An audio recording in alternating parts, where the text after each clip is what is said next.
Hi you guys, welcome back to another makeup and true crime video. If you're new here, my name is Zara and I love doing these videos for you guys. So if you enjoyed today's video, go ahead and hit the like button. Do it. And don't forget to subscribe. I would love to have you join the fam. Today's case is like an insane case. When I first heard about this case, I was like, ugh.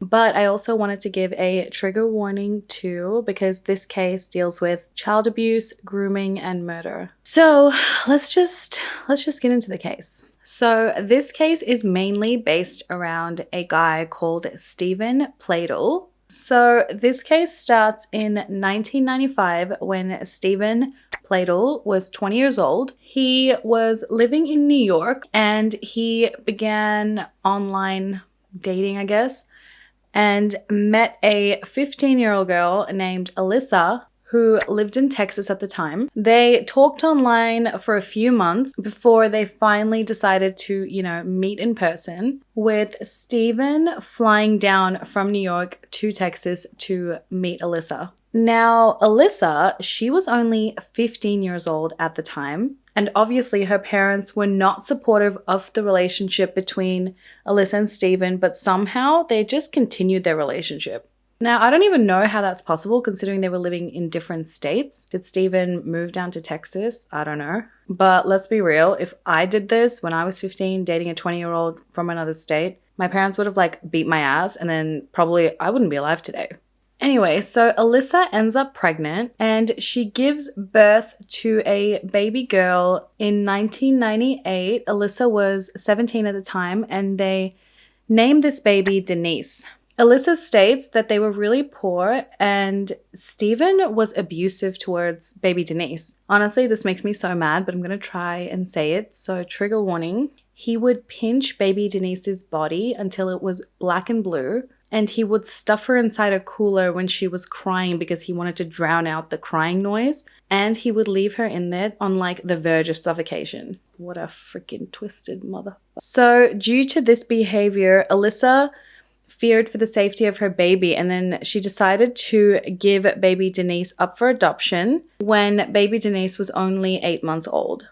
Denise was adopted by a couple in New York called Anthony and Kelly Fusco, and then they ended up renaming baby Denise to Katie. And then they raised Katie with their own biological daughter. So despite all this, Alyssa ended up staying with Stephen and actually went on to marry him in 2006. And then she had 2 more daughters with him in 2007 and 2012. Alyssa states that Stephen always had difficulty earning a steady income and he was always abusive towards her. He said he would threaten to blow his brains out, find a way to record it, and then send that recording to Alyssa if she ever decided to leave him. Alyssa states that their life together was temperamental, violent, angry, and unpredictable.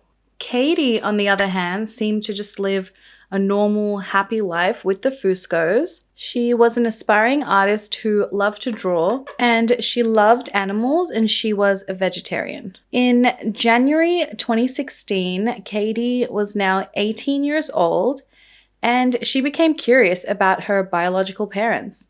Katie had known she was adopted from a young age. Her adoptive parents, Anthony and Kelly, never hid that from her. So due to Katie's curiosity about her biological parents, she found them on social media and she messaged them. Katie sent Alyssa a message to the effect of, "Don't know if you're okay with this or not, but I thought I'd give it a shot. Hi."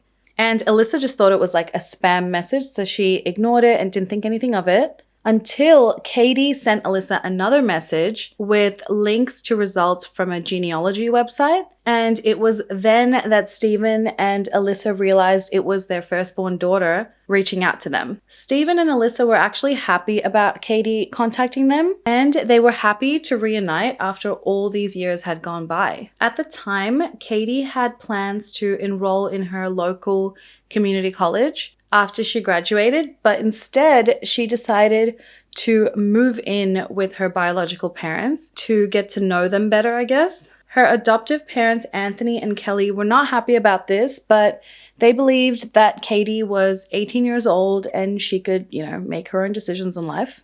And at the time, Stephen and Alyssa's marriage was not doing well at all. It was on shaky grounds because Stephen and Alyssa were already sleeping in separate bedrooms at the time. And they had been sleeping in separate bedrooms for months prior to Katie's arrival, I guess. So in August 2016, Katie moves in with Stephen and Alyssa, and Alyssa states she always was walking on eggshells, and Stephen was always moody and always yelled and smashed things in the house, even in front of their 2 younger daughters. Then Alyssa states that as soon as Katie moved in with them, Stephen's behavior began to change. She stated that Stephen had been unemployed for a couple years at that point, and he never cared about his appearance. But when Katie moved in, Stephen suddenly started dressing in skinny jeans and fitted t-shirts, shaving his beard, growing his hair long, like Justin Bieber. And then 6 weeks after Katie moved in, Stephen began sleeping on the floor in Katie's bedroom. Alyssa found out and she was like, okay, maybe he just like tripped and like fell asleep on the floor in the bedroom. But then when Stephen did this again the following night, Alyssa was like, hell no. And she was like, excuse me, why are you doing this? So inappropriate. And Stephen was like, it's none of your business. This is my daughter. I'm just reading her bedtime stories, okay? It's just daddy-daughter sleepover, okay? Okay, he didn't say that, but he did tell her that it was none of her business and how dare she suggest that it was inappropriate. And then he stormed out and he was like, Katie, come with me. Alyssa also stated that she did tell Katie that Stephen abused her as a baby and that was the reason why they gave her up for adoption, and that Alyssa had done this for Katie's own safety. But according to Alyssa, Katie was like, okay, no biggie. And it just didn't seem to bother her. So at this point, Alyssa had had enough of Stephen's bullshit. And in November 2016, Alyssa decided to move out of the home she was living in with Stephen and ended up taking her 2 daughters with her. And she was like, peace out. Stephen ended up sharing custody of his 2 younger daughters with Alyssa. And Katie was just like, okay, I guess I'll just live with my daddy. And she was 18, so I guess, she could do whatever she wanted.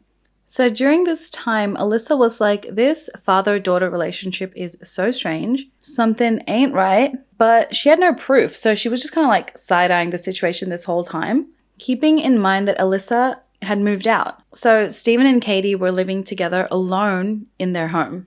In May 2017, Stephen was complaining to Alyssa about how their 11-year-old daughter was acting up every time she went to visit Stephen. So he ended up giving Alyssa his daughter's journals. So Alyssa ended up going through her 11-year-old daughter's journals and was like, okay, let's see what this kid is up to. Why is she behaving like this? But instead of finding out some goss about her daughter, she read this. Here's what her daughter wrote in her diary. Katie is pregnant. Dad says they feel like couples. Did they get a little too drunk that night? My dad is a slut. My dad calls her baby, also his baby. Did he make her pregnant? My dad even says she's my stepmom. What the fuck? He doesn't even want me to say or call her sister anymore. She also goes on to write, he's Satan. He's fucking Satan. Wait 1 second. If he's Satan and Katie is a human, then the baby will be half demon. Yep, you heard that right. Stephen was sleeping with his biological daughter. Ugh. He impregnated his own daughter. Okay, I'm back with some eyeliner on. So there is this thing called genetic sexual attraction, and it is basically an overwhelming sexual attraction that may develop between close blood relatives who actually meet for the first time as adults. So it doesn't typically occur if you grow up with that person that's genetically related to you, typically. So incest is, normally a criminal act, and genetic sexual attraction is said to be rare, but there have been dozens of reported cases of close relatives falling in love with each other after they reconnect as adults. And then keep in mind that Stephen was actually the one who gave his daughter's journal to Alyssa. Pretty sure he would have read it before giving it to Alyssa. So Alyssa believes that Stephen was too much of a coward to actually let Alyssa know himself, and that he wanted her to find out by reading it through the journals of their daughter. So Alyssa loses it.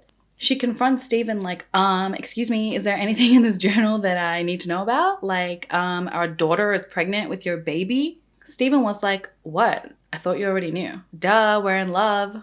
Alyssa loses it even more, and she's like, what? Is this why you're trying to rush our divorce? Are you trying to marry our daughter? Stephen was like, yeah, what's the problem? My mom knows, Katie's adoptive parents know, and they've all just come to accept our relationship. Stephen and Katie then move into a home together in North Carolina. So Alyssa immediately informs the police and seeks a protective order for her younger daughters, with whom she did share custody with Stephen at the time. And police interviewed the two younger daughters, but then no arrest was made at the time. So then on 20th July 2017, 2 months after Stephen and Alyssa's divorce was finalized, Stephen and Katie marry in an intimate ceremony. They lied on their marriage application stating that they weren't related so that they could legally get married. Katie's adoptive parents, Anthony and Kelly, together with Stephen's mother, Katie's grandmother, you following me? Posed for a picture with the happily married couple. Katie wore a beautiful mini black dress with some black boots, highlighting her baby bump. And Stephen wore all black head to toe. So classy. What's messed up is that Katie's adoptive parents state that they supported Stephen and Katie's relationship because they believed Katie was old enough to make her own decisions. Really, bitch. Katie was clearly groomed. Clearly, she was brainwashed, and Stephen had been feeding her some messed up stuff in her head. And clearly there's some sort of mental issue for Katie to fall in love with her own father. Biological or not, especially after she found out that he abused her as a baby. So on 1st September 2017, Katie gave birth to a baby boy whom they named Bennett. So they lived this happily married life, father and daughter, with their son, Katie's brother/son, until January 2018 when they were both arrested on incest charges. They were both released on bond, and Stephen's mother, Katie's grandmother/mother-in-law, and baby Bennett's great-grandmother was granted custody of baby Bennett. Katie and Stephen also had a no contact order between the two of them, so they were not allowed to contact each other, of course. Whether it was seeing each other, texting each other, calling each other, nothing. They weren't allowed to do any of that. So Katie then moves back with her adoptive parents, Kelly and Tony Anthony, back in New York, and Katie would travel every Tuesday and Thursday to her grandmother's home, Stephen's mother, in Connecticut to visit baby Bennett. So now fast forward a few months to 11th April 2018, Katie possibly comes to her senses and she's like, yo, I just had a kid with my husband father and I now have a son brother, so I better end this relationship before it gets any more twisted. So she calls up Stephen despite the no contact order, and she tells him that she wants to end the relationship and she no longer wants to keep this bullshit going on. Stephen was so pissed off. He was like, what? You're breaking up with me? And if you remember, Alyssa stated that Stephen was incredibly angry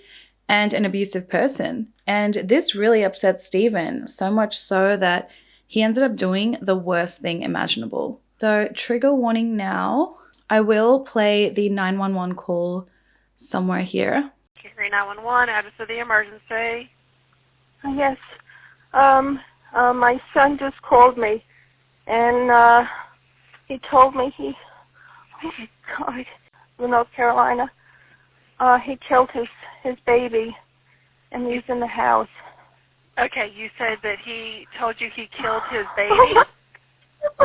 Okay, ma'am, listen to me. What's your name?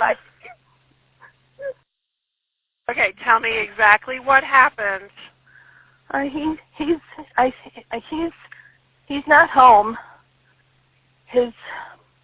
wife broke up with him over the phone yesterday, and he told me, she's in New York, and he told me he was on his way. He called me last night and said he's on his way. He's going to bring the baby to her, and then he was coming back. And he said he doesn't have, he killed his wife, he killed her father, and I can't even believe this is happening. And did this happen in Nightdale? No, his wife and father are in New York. Okay, and, so the incident but actually... he left the baby dead when he left. On 11th April 2018, the same day that Katie broke up with him on the phone, Stephen picked up his son Bennett from his mother's home, saying he planned to take Bennett back to New York to see Katie. Stephen then brought Bennett back to his home in North Carolina and allegedly smothered Bennett and left his tiny body in the closet. He then drove from North Carolina to New York, which is like 10 hours. So clearly his rage was like long lasting. Stephen stalked Katie outside her home as she was leaving New York with her adoptive father, Anthony, and on her way to Connecticut to see baby Bennett. Katie had no idea what had happened at this point. Stephen then followed them in his car while Katie and her adoptive father were in their car. And when they pulled up to a stop sign, Stephen pulled up next to them, pulled out a gun and shot Katie and Anthony, killing them both. And then he fled. This was all caught on CCTV camera around the area. Stephen then called his mother and confessed to the murder of baby Bennett, Katie, and Anthony. And this was when Stephen's mother made that horrible 911 call. Stephen then turned around and drove back to Katie's home in New York, where he turned the gun on himself, and he was later found deceased in his own car from a self-inflicted gunshot wound. Stephen basically got away with ruining so many people's lives. Poor Katie. And I know, she was 18 and supposed to make her own decisions, but she had clearly been groomed and manipulated by Stephen. And in my opinion, her adoptive parents should have really done something more than just supporting her, relationship with Stephen. Maybe send her to counseling, maybe reporting Stephen to the police earlier. It's just such a sad story, and poor baby Bennett, who was just born into this crazy world to just leave in such a horrific way. Also, poor Alyssa. She was also groomed at 15. So if you think about it, she also really suffers in this story, because even though she already left Stephen, not only did he prey on her and basically ruin her life, he also took her daughter away from her not once but twice, and then also created such a messed up ending to have to explain to her surviving 2 daughters. Just a really messed up case. Let me know your thoughts in the comments below. Have you guys heard of this case before? I feel like it was all over the news a few years ago. Whoa. So that is the end of today's case. Again, don't forget to hit the like button down below and click that subscribe button. It would mean so much to me. And thank you so much for watching, guys. I will see you in the next one. Besitos. Bye.